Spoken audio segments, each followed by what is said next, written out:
Good afternoon. So one of the biggest fears that people have are being vulnerable.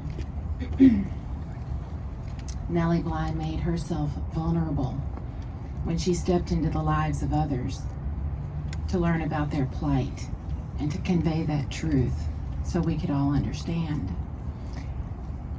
I wanted to carry on her great work, but I knew that in doing so, I would expose people I love and show their vulnerabilities. And I asked them if that was okay, and they all agreed. We have to understand that when we advocate for people who need our advocacy, we are exposing their vulnerabilities. That must be normalized and accepted in a society where we all feel empathy for others.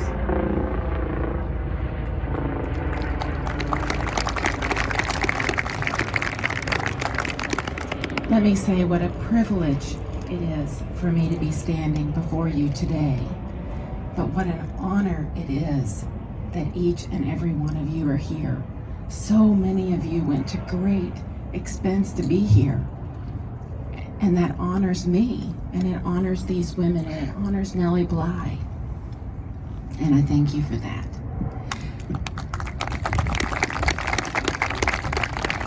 Thank you so much to the entire Mathews crew, to my husband, Brad Connell, who helps me build everything I build, to my daughters, Natalie and Audrey. And I'm going to be honest with you, if it weren't for Audrey, I would not be here, and neither would this. She talked me into applying to this. And that's why we're here. And she asked me to speak in my loudest voice in a city that's so diverse, and to embrace this, and to be vulnerable, and to show how much passion we have for each other. And I thank you. And I thank you. Thank you so much to Susan Rosenthal for having the vision to honor Nelly Bly. Thank you so much to the jurors who believed in the concept. Thank you so much to Riok and Shelton and John and the executive team, and to Prince Shaw, who was the construction manager who helped me with every single detail here on the island to create this and make it happen. And he's right there.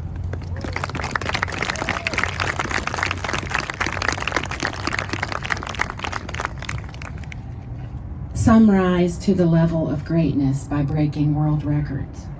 Some by showing undying empathy and advocacy for their fellow human beings. Nelly Bly did both. Bly began her storied career at age 20 by disturbing a societal standard that keeps women and girls subordinate. She rewrote the narrative of being defined by others. Her first published work in 1885, titled The Girl Puzzle, was a bold and unvarnished response to bigotry.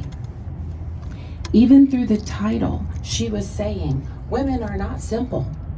We are not categorically the same, and our value is not solely based upon our service to others. This monument embodies Bly's title.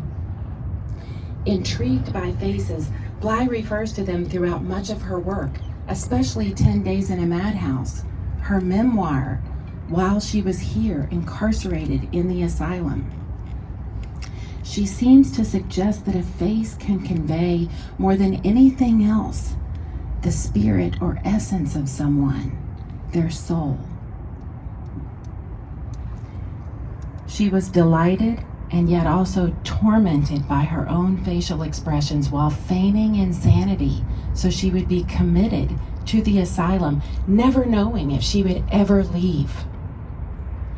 She says she felt satisfied with her impersonation until she noticed the look of distress on the faces of her companions who were also headed to the asylum. I believe that the pivotal moment for Bly was when she arrived and she encountered the first patient in the asylum who questioned her insanity and said, "It cannot be seen on your face." She was exposed by someone who was deemed incapable of understanding reality. Bly realized in that moment the complex nature of women's confinement. She says many were taken without their consent from a free world. Compare this to a criminal who has given every opportunity to prove his innocence. And perhaps they were taken for not conforming to a normalized society, and they were punished for that. Women have long been surveilled in this way. Almost immediately, Bly stated, "I determined then and there I would try by every means to make my mission of benefit to my suffering sisters." By advocating for others, Bly gave a voice and a face to women who had no visibility or prominence in society. She allowed women to inhabit new spaces.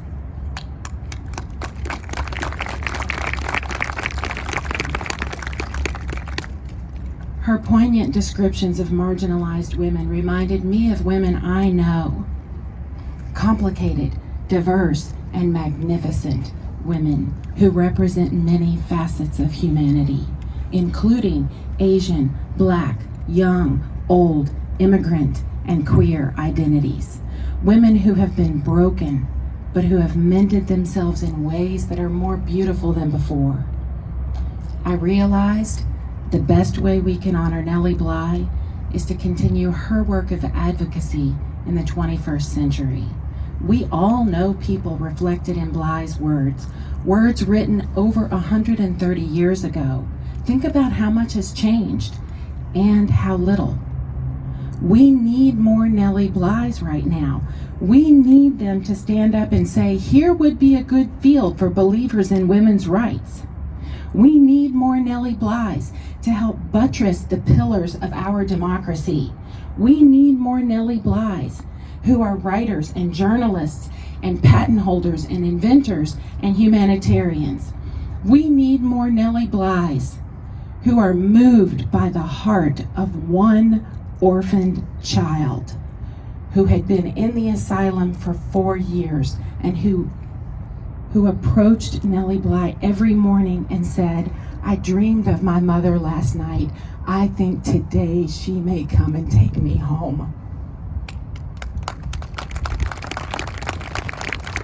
Bly dedicated her life to understanding the plight of those who exist in the margins and to dismantling those systems of oppression.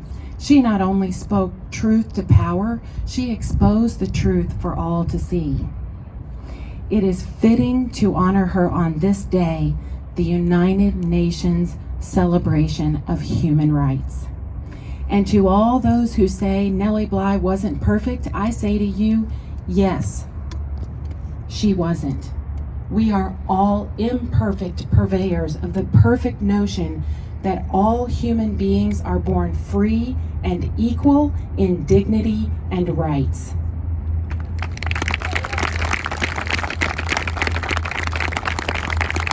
This is what we celebrate today. This we celebrate today in honor of Nelly Bly. Because she began her journey as a girl who dared not allow someone else to define who she was. And she emerged a woman who transcended her time and changed the world. She left it a much better place. Thank you.